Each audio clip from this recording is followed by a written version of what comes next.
कहानी की शुरुआत में हम देखते हैं कि परल नाम का एक लड़का खुले मैदान में दौड़ रहा होता है। तभी उसकी नजर आसमान में उड़ते हुए एक बहुत बड़े बर्ड पर पड़ती है। ऐसे बर्ड यहाँ बहुत कम दिखते हैं, तो वो नीचे खड़े अपने दादा को आवाज लगाता है और साफ दिख रहा है कि दादाजी ने आज तक एक भी आम डे मिस नहीं किया है। परल कहता है कि वो उस चिड़िया को पकड़ने में उसकी मदद करें ताकि वो लोग रात में दावत कर सके। आसपास कोई हथियार नहीं मिलता तो दादाजी एक पिच फोक उठाते हैं और बिना किसी मेहनत के वो उसे बर्ड की ओर फेंकते हैं। और हैरानी की बात कि वो सीधे जाकर चिड़िया को लग जाता है, पर चिड़िया नीचे खाई की तरफ गिर रही होती है। परल ये मौका ऐसे ही हाथ से जाने नहीं देना चाहता, तो वो भी खाई के किनारे से छलांग मार देता है और चिड़िया को हवा में ही पकड़ लेता है। फिर एक पत्थर पर पकड़ बनाकर खुद को गिरने से बचा लेता है। अब दोनों घर वापस जाते हैं, जहाँ दादाजी चिड़िया की तैयारी का काम परल को दे देते हैं और परल सब कुछ एक ही हाथ से कर लेता है। फिर दोनों बैठकर वेल्डन मीट खा रहे होते हैं, लेकिन पीछे बैकग्राउंड में चिड़िया पर हल्का सा पर्पल सा जादू चमकता दिखता है, जो बिल्कुल भी अच्छा संकेत नहीं लगता। खाना खत्म होने के बाद दोनों बाहर हल्की फुल्की स्पैरिंग करने चले जाते हैं और जैसा हमेशा होता था दादाजी ही जीत जाते हैं। पर इस बार परल को थोड़ा गर्व होता है कि वो पिछली बार से ज्यादा देर टिक पाया। दादाजी बर्तन धोने चले जाते हैं और परल अपनी जीत का जश्न मना रहा होता है। तभी दादाजी को अचानक कुछ जरूरी चीज याद आती है। उन्हें याद आता है कि परल का जन्मदिन आने वाला है और वो ये बात भूल चुके थे। वो सारे काम छोड़कर दौड़ते हुए घर पहुंचते हैं, जहां परल पेशाब कर रहा होता है। वो उसे बताते हैं कि कल तुम्हारा जन्मदिन है, लेकिन परल को बिल्कुल भी दिलचस्पी नहीं होती। उसे तो ये भी याद नहीं कि उसकी उम्र पहले कितनी थी। अब वो 16 साल का होने वाला है, जिसका मतलब है कि इस दुनिया में अब वो एक बड़ा माना जाएगा। वो खुश हो जाता है क्योंकि उसे लगता है कि अब उसे बियर पीने की इजाजत मिल जाएगी। लेकिन दादाजी बताते हैं कि बेटा सेना में ज्वाइन कर सकता है, टैक्स भर सकता है, पर शराब अभी भी नहीं। दादाजी उसे पहाड़ी के ऊपर ले जाते हैं और उसे पूरा समंदर और दूर दूर तक फैला आसमान दिखाते हैं, जो इस छोटे से टापू के बाहर उसका इंतजार कर रहा है। नई जगह, नए रोमांच और कौन जाने शायद वन पीस भी मिल जाए। लेकिन परल को इनमें कोई दिलचस्पी नहीं। वो बस इस टापू पर दादाजी के साथ अपनी रोज की जिंदगी जीना चाहता है। रात को खाना खाते हुए दादाजी बताते हैं कि परल के पिता भी 16 साल की उम्र में दुनिया घूमने निकल पड़े थे, लेकिन परल को तो ये लगता है कि उसके पिता अब जिंदा ही नहीं है। दादाजी पूछते हैं कि तुझे इतने साल इस सुनसान टापू पर अकेलापन नहीं लगा? परल कहता है कि जब आप मेरे साथ हो तो अकेलापन कैसा। रात में उसे नींद नहीं आती। वो बाहर जाकर आसमान की तरफ देखने लगता है और दादाजी के बताए रोमांचक किस्से सोचकर खुशी से उछलता कूदता रहता है। लेकिन फिर उसे एहसास होता है कि वो जो चाहता है वो यही है, उसके दादा। अब वो सो जाता है और सुबह जब उठता है तो देखता है कि एक नाइट अपने उड़ने वाले जहाज से टापू पर उतरा है। नाइट बोल रहा होता है कि उसका रॉक बर्ड यहाँ कहीं गिरा होगा और जिसने उसे गिराया वो भी यहीं कहीं होगा। उसी वक्त परल उसके पास पहुंच जाता है और एक उड़ने वाली नाव और असली नाइट को देखकर खुश होकर पूछता है कि वो यहाँ क्यों आया है। नाइट बताता है कि वो वर्गीस नाम के किसी व्यक्ति को ढूंढ रहा है और परल बिना किसी झिझक या शक के कह देता है, अरे वो तो मेरे ग्रैंडपा है, और पूछता है कि वो उन्हें कैसे जानते हैं। नाइट कहता है कि वो वर्गीस को 16 साल पहले जानता था, जब वो खुद एक होली नाइट हुआ करता था और वो यहाँ सिर्फ मिलने आया है। परल को जरा भी शक नहीं होता कि कोई दोस्त मिलने इस तरह आया है जैसे वो किसी से लड़ने आया हो, और दादाजी ने कभी उसका जिक्र भी नहीं किया था। वो बस मासूमियत से नाइट को बताता है ग्रैंडपा तो उस पहाड़ी के पीछे नाश्ता बना रहे हैं, और नाइट को बिल्कुल वही जानकारी मिल जाती है जिसकी उसे तलाश थी। नाइट सीधे उस तरफ चला जाता है जहाँ वर्गीस है, जबकि इधर परल नाइट की उड़ने वाली नाव से खेलता रहता है ताकि वो बिजी रहे। शुरू में परल बहुत खुश होता है, लेकिन धीरे धीरे उसे समझ आता है कि जो कुछ अभी हुआ है वो सब गड़बड़ था और उसने कवच और तलवार वाले अजनबी आदमी को ये बता दिया कि उसके दादा कहाँ हैं। आखिर में उसे एहसास होता है कि उसने शायद बहुत बड़ी गलती कर दी है। वो अपनी पूरी जान लगाकर दादाजी और दौड़ पड़ा। उधर पहाड़ी के दूसरी तरफ वर्गीस आराम से नाश्ते के लिए गाजर काट रहे होते हैं। तभी नाइट उनके पीछे आकर कहता है कि वो होली नाइट वाली तलवार से सब्जियां काट रहा है। वर्गीस उसकी आवाज पहचान जाते हैं और जानते हैं कि ये आदमी लड़ाई शुरू करने से पहले 5 मिनट बातचीत करने वाला नहीं है, तो वो फटाफट तलवार उठाकर पहला वार रोकते हैं। लेकिन वो वार इतना जोरदार होता है कि उन्हें धक्का मारकर उनके ही घर में फेंक देता है। अच्छा रहा कि घर ज्यादा टूटा नहीं, तो वर्गीस बाहर कूदते हैं और सीधा पलटवार करने के लिए दौड़ पड़ते हैं। अब दोनों की तलवारें भिड़ती हैं, लेकिन वर्गीस नाइट की रक्षा तोड़ नहीं पाते। जैसे ही जरा सा मौका मिलता है, नाइट अपनी ताकत का इस्तेमाल कर वर्गीस को ऐसे हवा में उछाल देता है जैसे नई ट्विटर लोगो वाली चिड़िया, और बोनस में उनका घर भी उड़ा देता है। परल ठीक उसी पल वहां पहुंचता है। बस इतनी देर हो चुकी होती है कि वो अपने दादा को कटते हुए देख लेता है। वो चिल्लाता है रुको, लेकिन नाइट सिर्फ चिल्लाने से नहीं रुकने वाला। वो परल की तरफ एक ब्लास्ट फेंकता है और कहता है कि अगली बारी उसी की है। परल ब्लास्ट से उड़े पत्थरों में से एक उठाता है और नाइट पर फेंकता है, फिर खुद भी कूदकर नीचे आता है। पत्थर से कुछ नहीं होता, तो वो इस बार एक बड़ा पत्थर उठाता है, लेकिन फिर भी नाइट पर कोई असर नहीं होता और अब परल सीधा ब्लास्ट की लाइन में खड़ा है। उसी वक्त वर्गीस पीछे से आकर नाइट को परल पर वार करने से रोकते हैं। वो परल को चिल्लाकर कहते हैं भाग जा जब तक मौका है, लेकिन परल अपने ग्रैंडपा को मरने के लिए अकेला छोड़ना नहीं चाहता। नाइट दोनों को जिंदा छोड़ने के मूड में नहीं होता। वो पल भर में वर्गीस पर कई वार कर देता है और फिर परल को इतनी जोरदार ब्लास्ट मारता है कि उसे उड़ाकर दूर फेंक देता है। परल पीछे गिरता है। वो मुश्किल से होश में था और आखिरी ताकत से नाइट को मुक्का मारने की कोशिश करता है, लेकिन उसकी छोटी सी बाजू कुछ कर नहीं पाती। वो वो खून उगलता है और नाइट उसे लात मारकर दूर फेंक देता है। वो आसमान की तरफ देखता है और वो हार चुका है। वर्गिस दर्द में नाइट से पूछते हैं, अब अभी क्यों, मुझे मारने क्यों आए हो? नाइट बताता है कि कुछ दिन पहले एक भविष्यवाणी हुई थी कि 4 नाइट्स ऑफ द अपोकलिप्स एक दिन किंग आर्थर के पतन का कारण बनेंगे। उन्हें नहीं पता कि वो 4 नाइट कौन है, तो सावधानी में वो यहाँ वर्गिस को मारने आ गया है, सुरक्षा के लिए, जैसा वो कहता है। लेकिन परल को यूं मारना जरूरी नहीं था। नाइट कहता है ये सब भले के लिए था और चला जाता है। परल जमीन से उठता है और अपने ग्रैंडपा से माफी मांगता है कि वो उन्हें बचाने के लिए ताकतवर नहीं था। किसी चमत्कार के कारण उसका शरीर अभी भी पूरा बचा हुआ है, जबकि ब्लास्ट पहाड़ को भी चीर दिया था। वर्गिस उसे कहते हैं कि तुम्हें मेरी रक्षा करने की जरूरत नहीं, तुम किसी बेहतर इंसान की रक्षा करो। परल को लगता है कि ये सब उसके झूठ का फल है। जब उसने कहा था कि वो इस टापू पर रहकर खुश है और कोई रोमांच नहीं चाहता, उसे शांत करने के लिए वर्गिस ये मान लेते हैं कि उन्हें भी खुशी हुई थी जब परल ने कहा था कि वो सिर्फ उनके साथ रहकर खुश है। इस पर परल हल्का मुस्कुराता है, लेकिन तभी वर्गिस फिर खून खांसते हैं। उन्हें पता है कि अब उनके पास समय बहुत कम है। वो परल से कहते हैं कि जाने से पहले एक सच्चाई बतानी है। नाइट का नाम आयरनसाइड है और वो परल का पिता है। ये सुनकर परल हक्का बक्का रह जाता है, क्योंकि वर्गिस ने तो उसे बताया था कि उसके पिता मर चुके हैं जब वो छोटा था।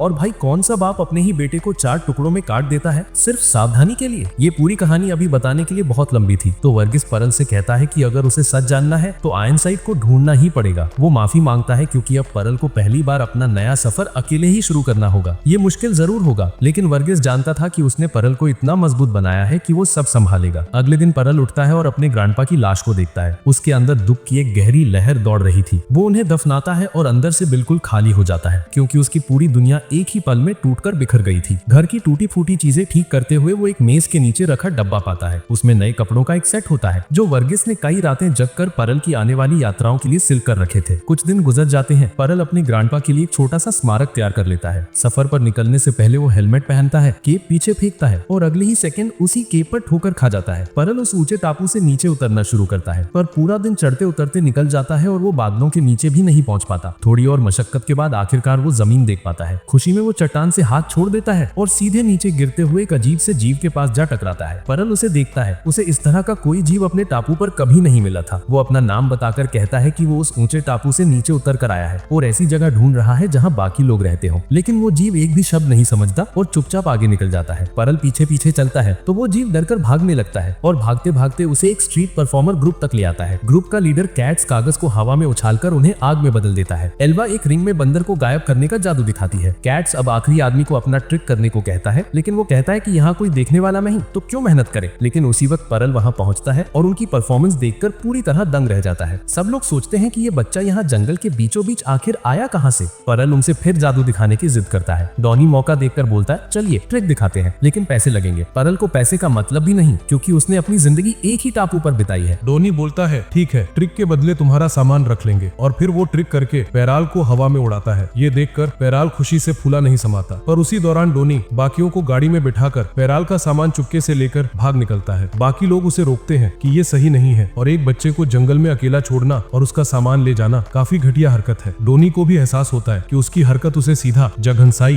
कैटेगरी में डालती है। वो वापस जाने ही वाला होता है, लेकिन पैराल उनसे भी तेज दौड़कर उसे ओवरटेक कर लेता है। डॉनी डर के मारे माफी मांगता है, क्योंकि पैराल की ताकत देखकर उसे अपनी जान की चिंता होने लगती है। पैराल उनसे कहता है कि वो किसी को ढूंढ रहा है और पूछता है कि उसे कैसे ढूंढा जाए। वो नाम बताता है, आयरनसाइड, लेकिन ग्रुप में कोई भी उस नाम से वाकिफ नहीं। वो पूछते हैं, क्यों ढूंढ रहे हो उसे? पैराल बताता है कि आयरनसाइड उसका पिता है और उसी ने उसके ग्रैंडपा को मारा। सबको लगता है कि पैराल बदला लेने निकला है, लेकिन पैराल खुद नहीं जानता कि वो बदला लेना चाहता भी है या नहीं। उसे बस ये जानना है आयरनसाइड ने ग्रैंडपा को क्यों मारा और अभी क्यों आया। उसके पास बहुत सारे सवाल है, लेकिन फिलहाल वो बस उसे ढंग से पीटना चाहता है। ग्रुप में से कोई भी इस नाम के इंसान को नहीं जानता था, लेकिन वो लोग एक गांव की तरफ जा रहे होते हैं। पैराल और ट्रूप के लोग गांव की तरफ जा रहे थे ताकि शायद वहां उन्हें आयरनसाइड के बारे में कुछ जानकारी मिल सके। पैराल ये सुनकर खुश हो गया, लेकिन डॉनी ने साफ कहा कि वो उसे फ्री में नहीं ले जाएगा। इस बार डॉनी ने बस इतना कहा कि अगर पैराल कोई ट्रिक कर दे तो वे उसे साथ ले लेंगे। उन्होंने पैराल को एक बो और एरो दिया ताकि पता चल सके कि वो कितना अच्छा निशाना लगा सकता है, लेकिन पैराल ने तीर छोड़ते ही उसे घुमाकर लगभग डॉनी के सिर पर मार दिया। इसके बावजूद ट्रूप उसे साथ लेकर चलने को तैयार हो गए, क्योंकि वे वैसे भी अपने अगले परफॉर्मेंस के लिए गांव जा रहे थे। रास्ते में पैराल उनसे उनके पहले वाले ट्रिक्स के बारे में पूछता है और कहता है कि वो सब तो बिल्कुल जादू जैसा लग रहा था, लेकिन डॉनी को ये पेटी ट्रिक्स पसंद नहीं। कैट्स बताता है कि वो चारों लोग वो हैं जिनके होली नाइट बनने के सपने टूट चुके हैं। होली नाइट्स का नाम सुनते ही पैराल को आयरनसाइड की बात याद आती है, क्योंकि आयरनसाइड भी एक होली नाइट है और उसका ग्रैंडपा वार्गस भी कभी एक होली नाइट था। बाकी 3 लोग ये सुनकर हैरान रह जाते हैं, क्योंकि इसका मतलब है कि पैराल एक होली नाइट का बेटा है। वो पूछते हैं कि आयरन साइड कौन से देश का नाइट है, लेकिन पैराल को देश का मतलब तक नहीं पता क्योंकि वो पूरी जिंदगी सिर्फ एक टापू पर रहा है। इसी बीच गांव के दो लोग दौड़ते हुए आते हैं और हेल्प मांगते हैं। उनके गांव पर एक भारी भरकम वुल्फ मॉन्स्टर ने हमला कर दिया है। वे डोनी से कहते हैं कि वो अपने घोड़े पर चढ़कर होली नाइट्स को बुला लाए। डोनी को लगता है कि ये कोई मामूली भेड़िया होगा और वो कहता है कि ट्रूप ही खुद उसे रोक सकती है, लेकिन गांव पहुंचकर जब उसे असली मॉन्स्टर दिखता है तो वो उसी वक्त भाग जाता है। पैराल ये देखकर चौंक जाता है। गांव वाले खतरे में थे, इसलिए वो तुरंत गाड़ी से कूदकर वुल्फ का सामना करने जाता है। डोनी को लगता है कि ये तो सीधा सुसाइड है, लेकिन पैराल किसी को कष्ट में नहीं देख सकता था। वो स्टांस लेता है और चिल्लाता है कि वो वुल्फ को मार कर खा जाएगा। वो 2 तीर चलाता है, लेकिन एक्यूरेसी में वो 0 है और तीर घूमकर उसी के सिर में लग जाते हैं, जिससे उसका केप जमीन में चिपक जाता है। वुल्फ उसे खत्म करने ही वाला था कि डोनी बीच में कूद पड़ता है और जोर का वार खाता है। ये देखकर पैराल गुस्से में आ जाता है। वो बो फेंक कर अपने असली हथियार यानी अपने हाथ इस्तेमाल करने का फैसला करता है। वुल्फ दूसरी बार हमला करता है, लेकिन पैराल उसका वार ब्लॉक करके एक जोरदार थप्पड़ मारता है और मॉन्स्टर पल भर में गिर जाता है। गांव वाले दंग रह जाते हैं। उसी वुल्फ की गर्दन पर वही क्रेस्ट बना हुआ था जो पैराल ने पहले उस अजीब क्रीचर पर भी देखा था। दूर कहीं एक नाइट एक मैजिक क्रिस्टल के जरिए ये सब देख रहा था और समझ जाता है कि पैराल ने उसका फैमिलियर मार दिया और अब वो खुद उससे मिलने आएगा। गांव में लोग बातें कर रहे थे कि इतने बड़े मॉन्स्टर का एक गांव में आ जाना कितना अजीब है, और भी बुरे हालात ये कि आसपास के गांवों में भी ऐसी घटनाएं हो रही थीं। कैट्स डोनी की चोटों पर पट्टी बांधता है और पूछता है कि पैराल कहाँ गया। उसे बताया जाता है कि एल्वा पैराल को लेक पर ले गई है। लेक पर एल्वा पैराल के सीने पर बने गहरे घाव के निशान को देखकर दंग रह जाती है और फिर जब वो देखती है कि ये घाव पीछे तक सीधा जाता है तो उसे खुद विश्वास नहीं होता कि पैराल अभी तक जिंदा कैसे है। एल्वा कहती है कि इतनी भयानक चोट के बाद भी वो अपनी उम्र से ज्यादा मैच्योर बिहेव करता है, लेकिन पैराल तो बस उसे देखकर सोच रहा था कि वो इतनी अलग क्यों लग रही है। थोड़ी देर बाद पैराल पानी में आराम कर रहा होता है और सोचता है कि डोनी वाकई अच्छा आदमी है, क्योंकि वो उसे बचाने के लिए आगे आया जबकि उन्हें एक दूसरे से मिले कुछ ही मिनट हुए थे। एल्वा पास बैठकर बताती है कि डोनी शायद इसलिए कूदा क्योंकि जब पैराल ने गांव वालों को बचाने के लिए वुल्फ पर जंप किया तो डोनी को भी लगा कि उसे भी वही करना चाहिए। एल्वा बताती है कि गांव वालों ने डोनी को इतना मोटिवेट कर दिया कि वो चाहे माने या ना माने उसके दिल में होली नाइट बनने की उम्मीद अभी भी जिंदा है। पैराल खुश होकर पूछता है कि होली नाइट होता क्या है। एल्वा समझाती है कि होली नाइट्स वो लोग होते हैं जो अपनी शक्ति का उपयोग बुराई का सामना करने और न्याय की रक्षा के लिए करते हैं। उनके पास बेहद शक्तिशाली मैजिक होता है। पैराल तुरंत पूछता है, मैजिक क्या वही चीज जैसे तुम लोग ट्रिक्स कर रहे थे? एल्वा हंसकर कहती है, हाँ कुछ हद तक वही, बस फर्क इतना है कि उनका मैजिक हॉली नाइट्स के मुकाबले बहुत कमजोर है। सब लोग गांव लौटते हैं जहां गांव वाले अपने नए हीरो पैराल के साथ जश्न मनाना चाहते हैं। वे सब पैराल के नाम से टोस्ट करते हैं। पैराल ड्रिंक पीकर खुश होकर पूछता है कि ये क्या है, तो उसे बताया जाता है बेरी जूस। डोरी बोलता है कि काश उसे अल्कोहल मिल जाती, तो एल्वा हंसकर कहती है कि अगर वो भी केवल 16 साल का होता तो वो भी उसकी तरह जूस पी रहा होता। ये सुनकर पैराल बोल पड़ता है, मैं भी 16 का हूँ। ये सुनते ही एल्वा का चेहरा लाल पड़ जाता है क्योंकि अभी थोड़ी देर पहले लेक में वो उसके साथ जो कर रही थी उसके बाद ये जानकारी उसे झटका दे देती है। फिर सब वापस जश्न में लग जाते हैं। पैराल अब लोगों से पूछने लगता है कि किसी ने आयरन साइड का नाम सुना है, पर किसी को कुछ नहीं पता। ये बात उसे परेशान कर देती है। वो जोर से चिल्लाता है, आयरन साइड सामने आओ। एल्वा उसे शांत करती है कि चिल्लाने से कुछ नहीं होगा क्योंकि आयरन साइड यहाँ है ही नहीं। लेकिन पैराल की आवाज किसी और ने सुन ली थी। आसमान से एक ब्लैक नाइट अपने उड़ते हुए शील्ड से उतरा और बोला, आयरन साइड ये नाम मैं जानता हूँ। वो नीचे उतरते हुए बताता है कि वो यहाँ तो अपने फैमिलियर को मारने वाले बच्चे को ढूंढने आया था, लेकिन यहाँ तो पैराल जीवित खड़ा है जबकि रिपोर्ट्स में कहा गया था कि वो मारा जा चुका है। वो पूछता है कि क्या वार्गस भी बच गया, लेकिन दुर्भाग्य से वार्गस के पास पैराल जितना प्लॉट आर्मर नहीं था और वो अपनी चोटों से मर चुका है। कैट्स पहचान जाता है कि ये आदमी हॉली नाइट है और वो पैराल को बचाने की कोशिश करता है, लेकिन ब्लैक नाइट उसे सिर्फ एक उल्टे हाथ के वार से दूर फेंक देता है। फिर कैजुअली कहता है कि उसका उसे इतनी जोर से मारने का इरादा नहीं था, बस थोड़ा हटाने की कोशिश थी। पैराल पूछता है कि वो उसके ग्रैंडपा और आयरन साइड को कैसे जानता है। नाइट बताता है, मैं पेलगार्ड हूँ, तुम्हारे पिता और तुम्हारे दादा दोनों का पुराना साथी। ये सुनकर पैराल गुस्से में कहता है, अच्छा तो 5 तक गिनूंगा, उससे पहले बता दो कि आयरन साइड कहाँ है। लेकिन पेलगार्ड उसकी हिम्मत और बेफिक्र अंदाज से इतना प्रभावित हो जाता है कि बात लंबी होने लगती है। आखिर दोनों ने फैसला किया कि अब बात नहीं, सीधा लड़ाई। डरी हुई भीड़ दूर भाग जाती है ताकि वे इस भयंकर टकराव में न फंसे। पैराल बिना हथियार के पेलगार्ड पर टूट पड़ता है। पेलगार्ड दंग रह जाता है क्योंकि आर्मर के बावजूद उसका शरीर पीछे धकेल दिया गया था। वो समझ जाता है कि इस लड़के में क्षमता है, बहुत भारी क्षमता। पैराल कहता है कि अगर वो जीत गया तो पेलगार्ड उसे बताएगा कि आयरन साइड कहाँ है। पेलगार्ड मान जाता है, लेकिन अपनी शर्त रखता है, अगर मैं जीता तो तुम मेरे साथ आके ट्रेनिंग लोगे, मैं तुम्हें असली वॉरियर बनाऊंगा। पेलगार्ड एक भारी वार करता है जिसे पैराल ब्लॉक कर लेता है और पलटकर हमला करता है। फिर पेलगार्ड हमलों की बौछार करता है, लेकिन पैराल उसके हेलमेट को पकड़कर रोक देता है। पेलगार्ड उसकी हिम्मत की तारीफ करता है कि कैसे वो कमजोरों की रक्षा के लिए खतरे में कूद पड़ता है, लेकिन वो कहता है कि अगर पैराल हथियार नहीं इस्तेमाल करेगा तो कम से कम मैजिक तो इस्तेमाल करे। पैराल चौंक कर कहता है, मेरे पास कोई मैजिक नहीं है। पेलगार्ड को झटका लगता है, लेकिन इसी वजह से वो पैराल को और ज्यादा ज्यादा ट्रेन करना चाहता है। वो पैराल को बार बार मुक्के मारता है कि ताकि वो हार मान ले और उसके साथ चलने को तैयार हो जाए, लेकिन पैराल लगातार उठता रहता है। गांव वाले दर्द से ये दृश्य देखते रहते हैं, कुछ भी नहीं कर पाते। तभी गांव का एक छोटा लड़का जोर से चिल्लाता है, पैराल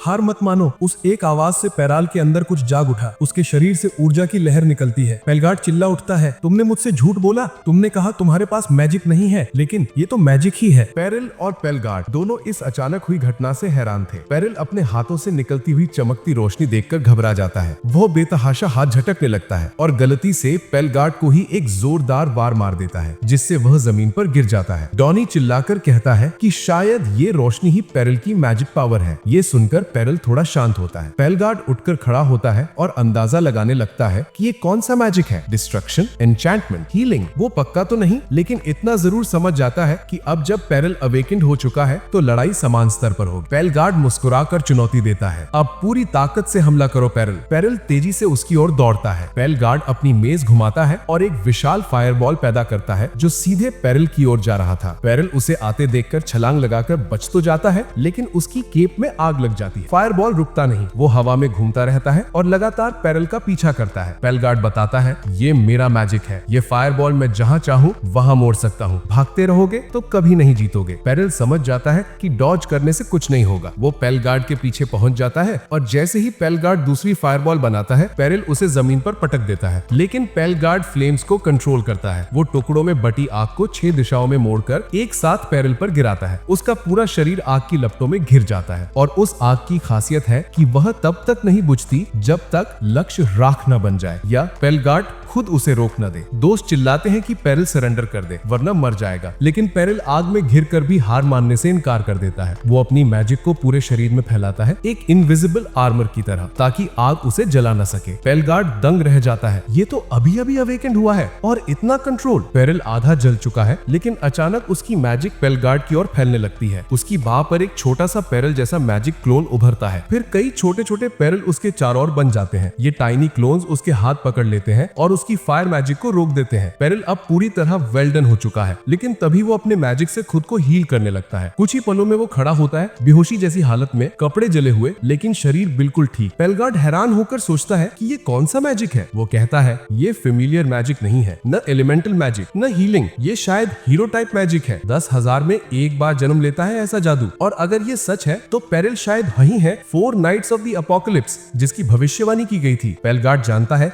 कि अगर बाकी होली नाइट्स को पेरिल की शक्ति का पता लग गया तो वो उसे खतरा मानकर मारने आ जाएंगे। वो ये टैलेंट बेकार नहीं जाने देना चाहता। लेकिन तभी पेरिल लड़खड़ाते हुए आता है और पेलगार्ड को इतनी जोर से मुक्का मारता है कि वो सड़क पार जाकर गिरता है। पेलगार्ड हंसते हुए कहता है, विश्वास नहीं हो रहा, इतना परफेक्ट कंट्रोल, वो भी एक बिगिनर होकर। तारीफ सुनकर पेरिल खुश होता है, लेकिन पेलगार्ड अब गंभीर हो चुका है। वो अपनी शक्ति का आधा हिस्सा इस्तेमाल करने लगता है। वो जानता है कि पेरिल टैलेंटेड है, पर एक सीजन नाइट के सामने उसे असली जीत नहीं मिल सकती। डॉनी ये समझ जाता है और पेरिल को बचाने के लिए पेलगार्ड को हवा में अपनी लेविटेशन मैजिक से उठा देता है। वो चिल्लाता है, पेरिल भाग जाओ, उससे जीत नहीं सकते, अभी तो बिल्कुल नहीं।